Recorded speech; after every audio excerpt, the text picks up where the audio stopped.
We are joined by a special guest. Dr. Eric Claville is with us because today the big news nationally is also the big news that's here in Virginia. Maybe I should reverse that. Virginia's big news today is also the big news nationally because the redistricting referendum, vote yes or vote no. The yes votes won by a slim margin after a massive voter turnout here in Virginia. The new congressional maps for the time being will go into effect, which means it's likely that the voting districts will swap from a 6-5 advantage for Democrats to a 10-1 advantage for Democrats, a resounding response here in the Commonwealth to the redistricting arms race that we have seen throughout the country.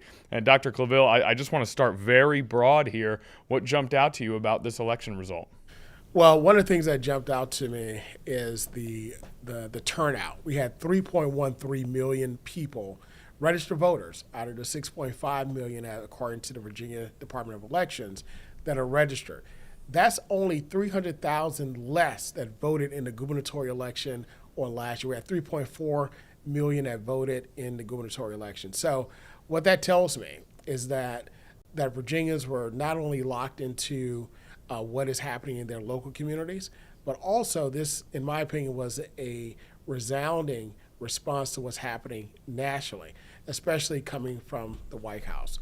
When we talk about the margin, this was actually a victory out of the 2%, 1% margin of a recount. This was closer to 3 percentage points of a victory for the yes vote. So with that, we found where the majority of voters here in the Commonwealth, and again, when you look at the numbers, this was an historic turnout on both sides of the aisle. And then, of course, when you look at the messaging and disinformation, misinformation, still the message to push through this referendum on the yes side won over. So we could take a look at various polling districts, Northern Virginia, Hampton Roads, Richmond, and also the larger turnout of the former now Republican congressional districts. But to me, it was the number of people that voted. It was the message that was sent both nationally and also here in the Commonwealth. And I know that you were talking about different localities there. I know that data is sort of still coming in from this election, but did this break down, in terms of party lines, did this break down how we typically see from a gubernatorial election or a presidential election in terms of how people voted where in Virginia? For the most part, it looks like it broke down based upon the locality and party lines, right? So those are two factors. However, when you look at the gubernatorial race, Virginia is more of a purple, reliable blue state now. So what that means is that you have individuals who vote for the most part for the candidate of their choice, as opposed to on party lines of Republican or Democrat or Independent. When you look at the gubernatorial election, if you look at our gubernatorial election just this last year, 2025, you see a resounding victory for the Democratic candidate than the Republican candidate. If you look at registration and voter behavior, that shows that you'll have here in the Commonwealth persons that will vote for a person of a different party for your state and local than it would the national. So again, you have those varying factors of what Virginia does, but they are becoming more reliable blue state. And when you look at that margin size, were you surprised? And if you were surprised, what about it kind of stunned you? Well, I thought it would be close, and it was close, but still within the 3%, what we call in polls, margin of error. However, it was a resounding victory because it was out of the percentage point of recount. And also, when you look at the turnout in those various districts, of course, when you look at Northern Virginia, I think they have cemented themselves as being the driving force, especially on the Democratic side. I think Hampton Roads have something to say about that. But you saw a large voter turnout in Hampton Roads because I think of the two major issues impacting the Commonwealth based upon what the White House is doing. Now, when you take a look at the war in Iran, that impacts Hampton Roads far above any other region here in the Commonwealth. We have the largest naval base in the world here in the city of Norfolk, where 13 News Now, Live Impact is located. And you also have a lot of support for every branch of the military and military bases for every branch here in Hampton Roads, and the largest area of military retirees. What that means is that, anything that happens on the defense side, it impacts us directly. So you have families who are out at sea that are going out for 9 months or more, that based upon a war that the president really started unilaterally, didn't go through Congress and the like. There are a lot of people that are not happy with that, especially those that supported this president. And then when you look at Northern Virginia, what we call the suburbs of D.C., you see the impact of DOGE that impacted a lot of careers and jobs there. And then lastly, when you take a look at the city of Richmond, which is the center of state power and government, you look at the impact of the budget in what we call the Big Beautiful Bill, or the budget bill that was passed by Congress, the Republican Congress, that's impacting the bottom line in the Commonwealth. So I think all of those put together really push this referendum over the mark for yes. And, you've mentioned this a couple times, and so I just want to summarize it. You do see this. Your sort of analytical view of this is that it is a direct referendum on what we're seeing in the White House.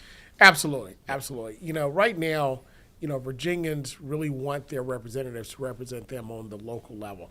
All politics is local, right? So whatever impacts us on nationally impacts us locally. And what the voters are not seeing is that those who are in Congress on the Republican side, they're not really speaking up for the issues that matter to them. I mentioned the military, I mentioned jobs through DOGE and the cuts that took place, the eroding of checks and balances of government, and also the budget. So with that, voters are saying we want people in office that are actually going to speak up for our issues and not abrogate their voices to just one agenda. It's okay to disagree, but checks and balances are very important. Checks and balances always important, and we'll see how the midterms impact whether or not Congress is able to exert a little bit more power to balance out what we've seen from the Trump administration. That remains to fully flesh itself out. Right. And when you take a look at the midterm elections, I've mentioned as Virginia goes, so goes the rest of the country.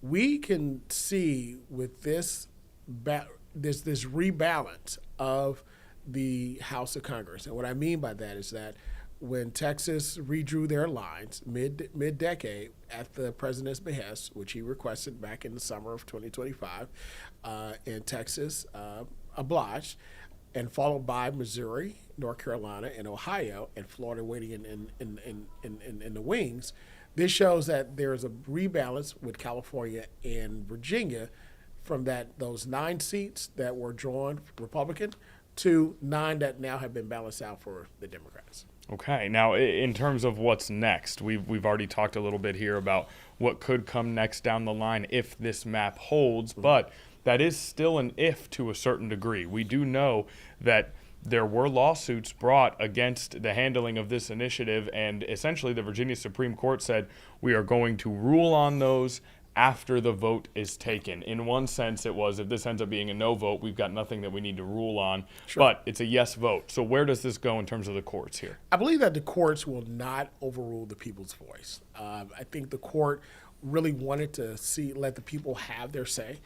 There was a challenge to the procedure in which how the General Assembly and the Democratic majority actually went about to get this referendum on the ballot, and the court basically said that there were no actual missteps, or there were no steps that were not taken in order to get it on the ballot lawfully. So by that, there of course is a challenge based upon the substance of it.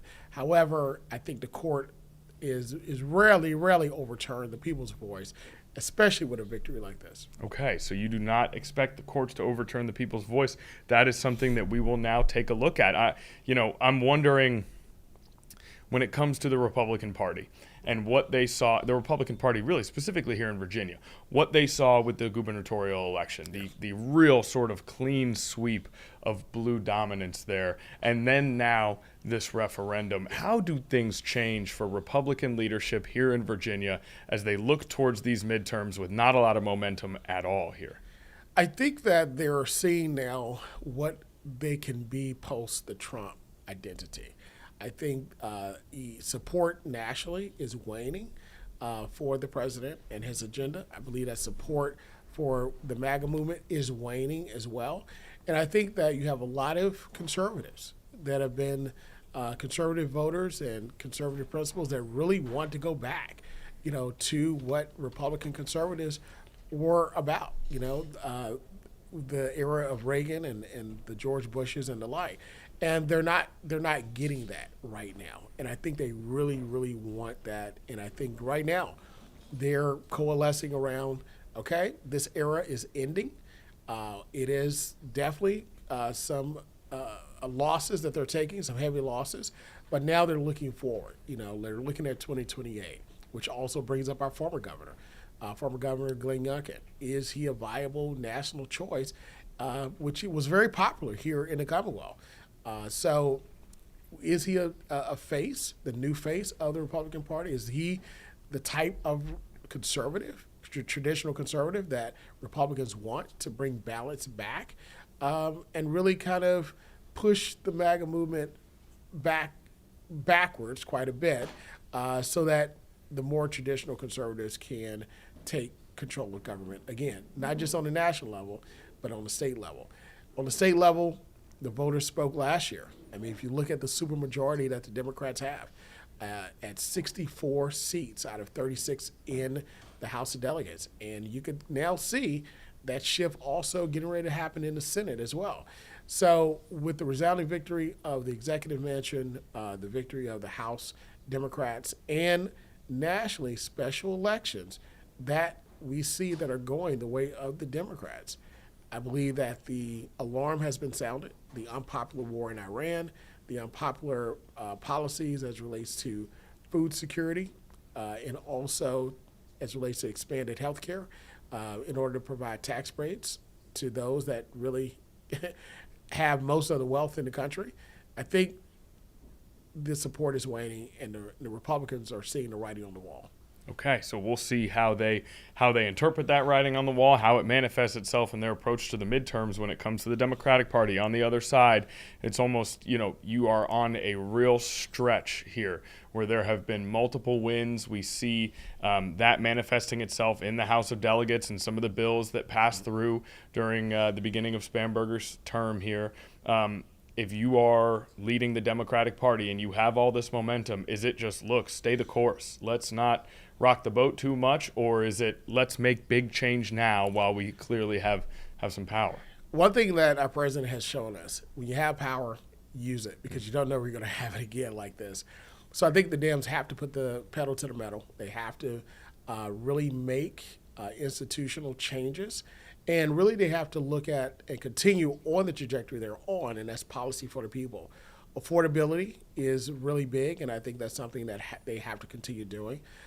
Ensuring that government continues to work as checks and balances, and democracy continues to be what it has always been, and make it even better, even though there's been an eroding of democracy or trying to erode it on the national level.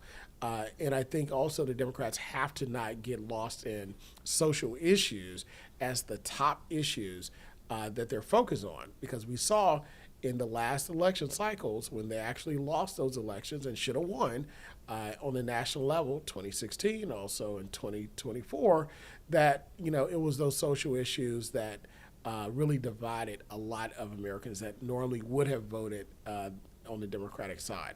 So I think those are the three areas that they have to really focus on, but mainly kitchen table topics, affordability, and ensuring that democracy is secure moving forward. And on a national level, they also have to focus on repairing international relationships that have been eroded by the current administration. Yeah, you mentioned, making sure democracy is secure. I don't even know if this is really a question, but seeing this referendum go to a vote, was a real sort of foundational democratic vote here that we saw in Virginia. There's some comfort in that we saw almost a real direct example of democracy at work here, when we know that sometimes in terms of election of candidates, people can have a lot of complaints about whether those votes were representative. Yeah. Connor, I think you're absolutely right there. I think you saw where early voting, which was something that was passed during the Northern administration, fought against by the Republicans at the time, but embraced during the Youngkin administration. I believe that also allowing registration of voters and really pushing messages, and then really encouraging individuals to actually get out and vote. I think we saw where not just a glimpse, but a perfect example of how democracy works when the playing field is even and you put the issues out and let the people decide. And one thing about this referendum, as opposed to the Republican-led states that have also redrew their lines mid-decade, California and Virginia put referendums before the people and allowed the people to decide. Here in Virginia, we had a constitutional referendum. In California, they had a Proposition 60. And the people voted for those changes.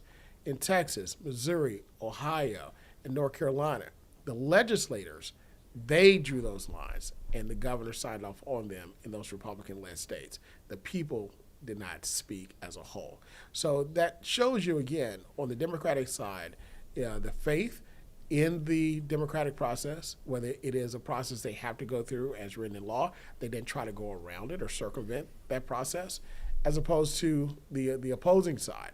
So, again, when you look at democracy, look at the states that are implementing and continuing those checks and balances of how democracy works. Okay, very good. The people spoke in Virginia last night. Liv. Oh, I thought you unmuted your mic there. I didn't know if you had something. I've been sneezing because my allergies have been really bad, so ignore me. Okay, good to know. Good to know. No problem. And then also, I've been dapping my eyes as That's well right. because of allergies. So listen, middle of the we're in Hampton springtime. Roads. We're all dealing with it here. We got okay. So the people spoke last night.